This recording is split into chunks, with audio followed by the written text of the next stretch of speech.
¿Qué tal? En esta ocasión se va a resolver el ejercicio 2.33 del libro Mecánica de Fluidos de Sengel.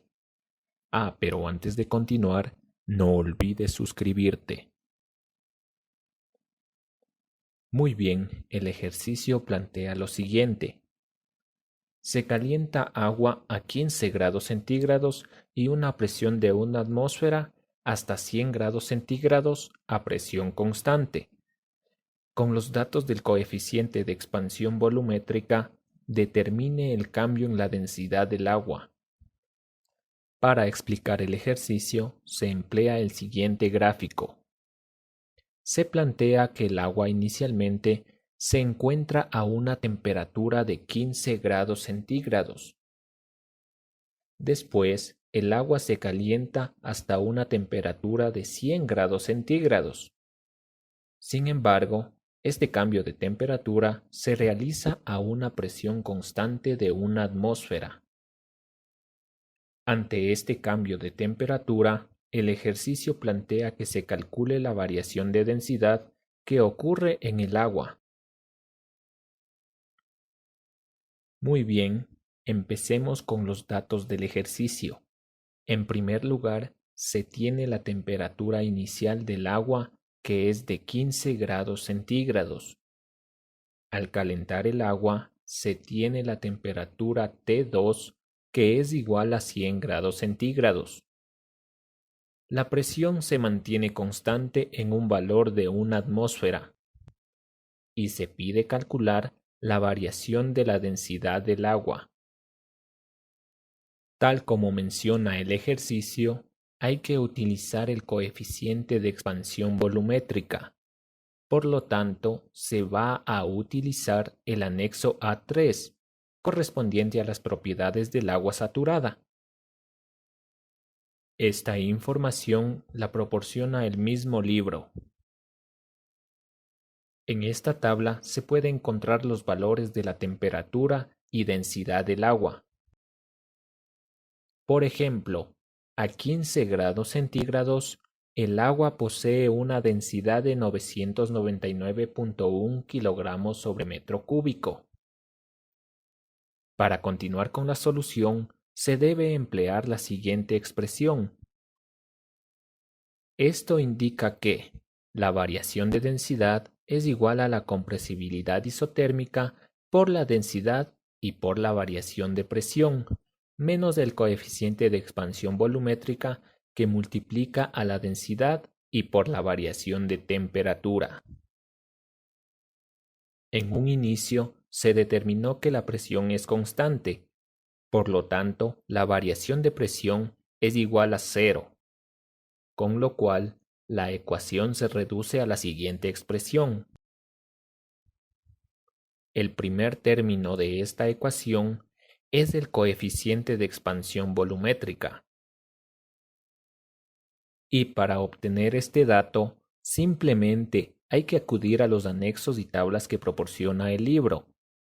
Sin embargo, el coeficiente de expansión volumétrica varía en función de la temperatura.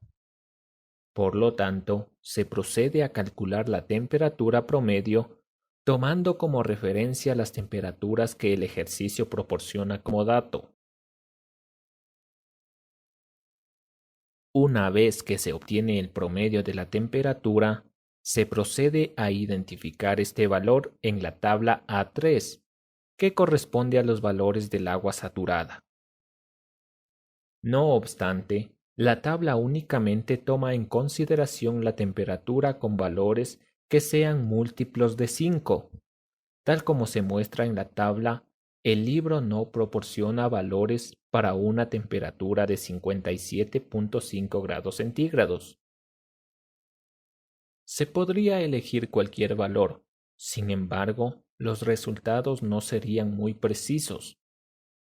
Para solucionar este problema, se procede a interpolar los valores. Este proceso se realiza mediante la siguiente expresión. Como se puede apreciar en la tabla, los valores de temperatura corresponden a la variable x, mientras que los valores del coeficiente de expansión volumétrica corresponden a la variable y. para cada valor de X le corresponde un valor de Y. Por lo tanto, lo que se va a calcular es el valor del coeficiente de expansión cuando la temperatura es de 57.5 grados centígrados. Para esto simplemente se reemplazan los valores en la fórmula. Y listo. Con esto se ha obtenido el valor del coeficiente de expansión volumétrica cuando la temperatura es de 57.5 grados centígrados.